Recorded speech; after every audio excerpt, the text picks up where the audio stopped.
Welcome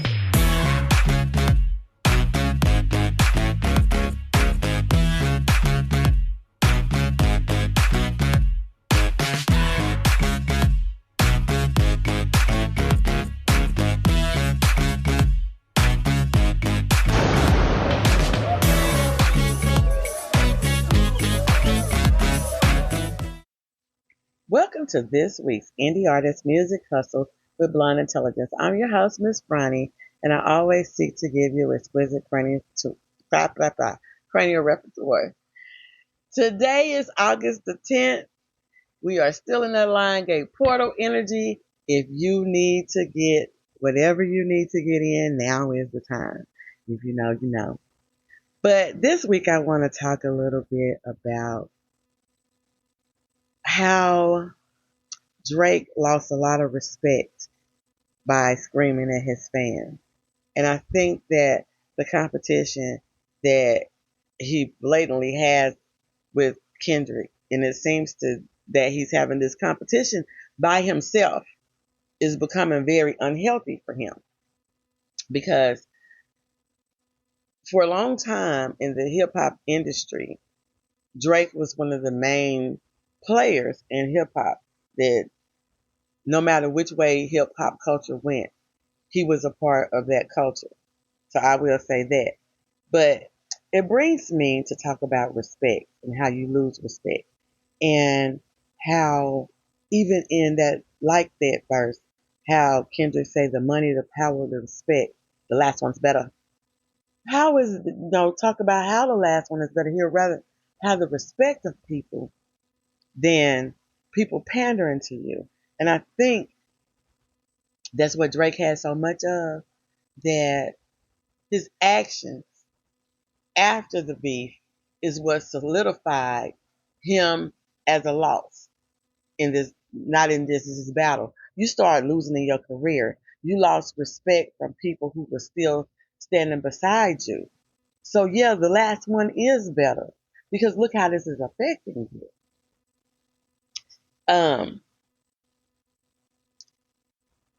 When I talk about solidifying the loss, now I know with as the AI versions of of some content creators, they call them Pusha T.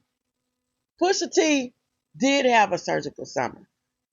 And at the time, Drake had the money and the power to kind of like dead the little beef with him and Pusha T without it costing him his career. But he didn't learn.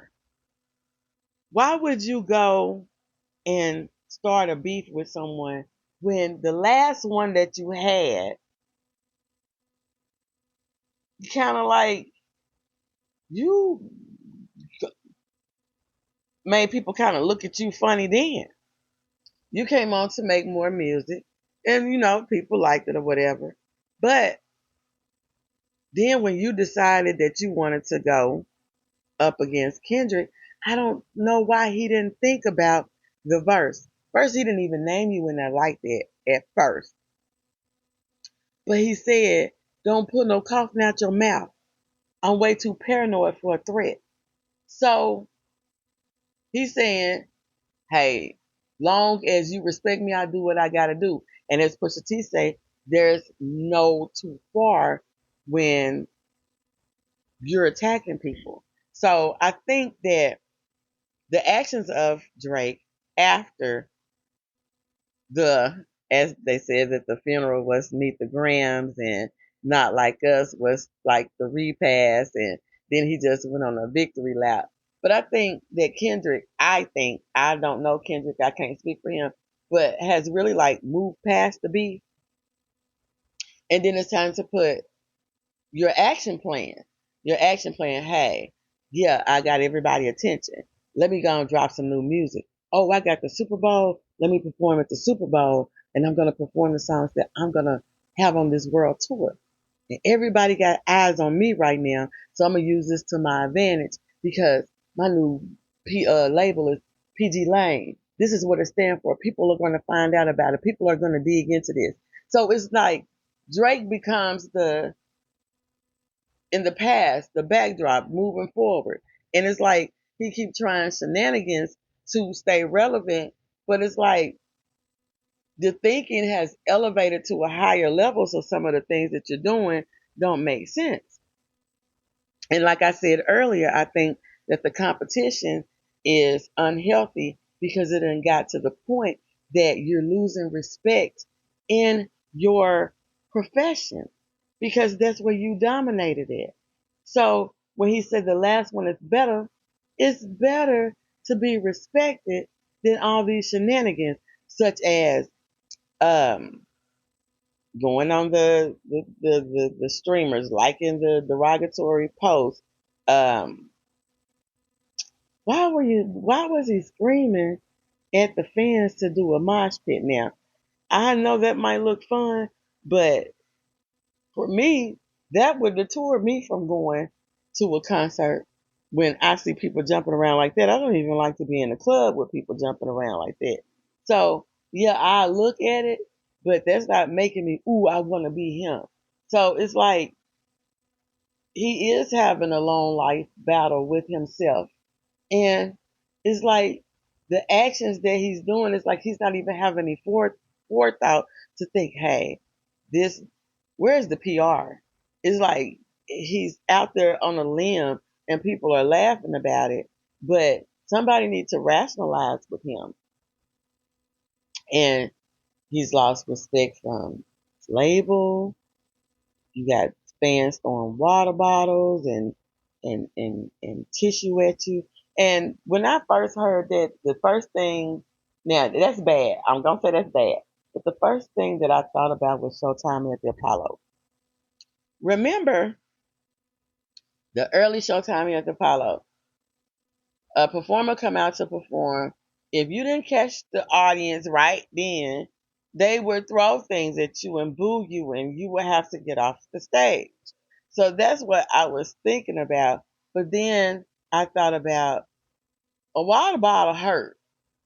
And if I'm not mistaken, one hit him like in the shoulder. That's really not all right. And I'm wondering, is he going to sue the venue? Because as Kendrick said, they like to sue. But no, I just feel like that when it comes to you losing respect in your profession and it's damaging your legacy, because no matter, like I said, which way he shaped his era of the hip hop culture, he was part of that. And it's just terrible to go down or to tarnish your part of your legacy. I don't even know what you would call it now because he has lost so much respect by suing the label, by always bringing people's significant others into his rap beef. And I just feel like if you haven't had a relationship, or you know how some people who've never been married always can give you marital advice, or somebody who has been married several times and the the ex-spouse hates your guts, but you want to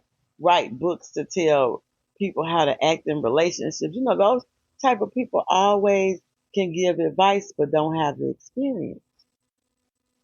And I think that him speaking on others, significant others, and he really hadn't had, I would say, an adult relationship, a healthy adult relationship that I've seen.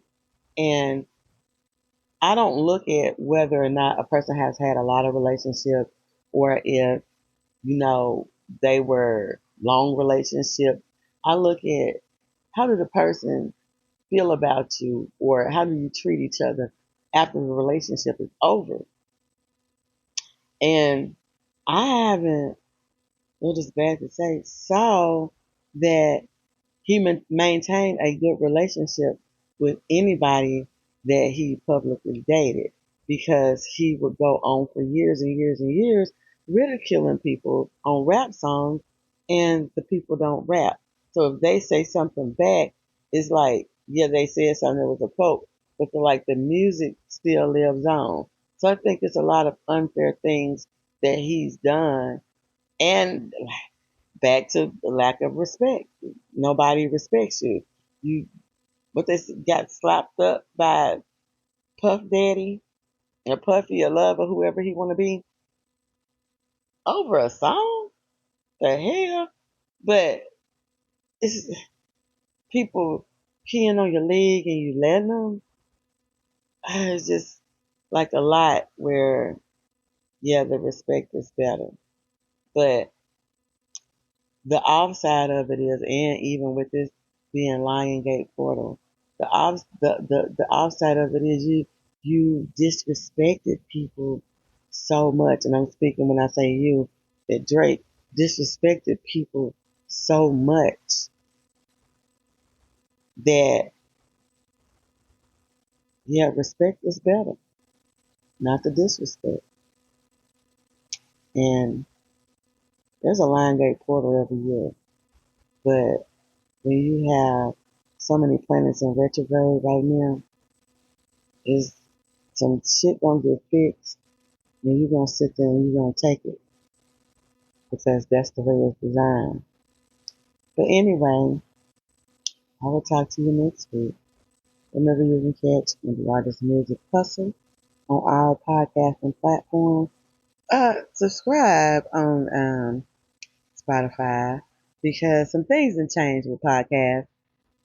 You used to could enter the, know where your placement is on the podcast charts. I think another company bought out, I think it was Podtracker or whatever, and it has like some features deleted, some extra features or whatever, but it's not as easy to see where you are on your podcast. So subscribe on Spotify and on YouTube, and you can catch us, like I said, on social media and on the website at www.blind-intelligence.com. And I will see you next week. Bye. Learn about the indie artist from the indie artist.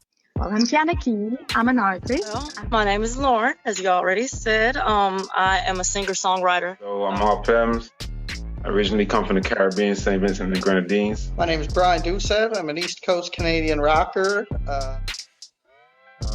And then I found myself in Las Vegas, where I'm at currently, for dancing for Cirque du Soleil with my own solo. But also learn from music industry professionals. I'm a music producer. I've been producing professionally for about 14 years. I have worked with a couple people in the industry, Grammy-nominated Trev Rich, Nisha from 702. After I got my deal with Universal Music, after the Alicia Keys and Gunna record and many others that I've done, and then Alicia Keys was the #1 adult R&B song of the year. I asked the questions. That's a great question. Yeah, it's a good question. Ooh, that is a good question. Wow. I love all these questions. These are great. Like most of the questions that I get are like, tell me about Justin Bieber. It's like... Indie Artist Music Hustle is for the indie artists, their fans, industry professionals, and the music lover. Subscribe on YouTube, Facebook, or the podcast on Apple, Spotify, Pandora, or Blonde Intelligence Facebook page. Don't forget to add me to your playlist. Bye. It's been really fun, especially talking to someone across the pond. That's cool.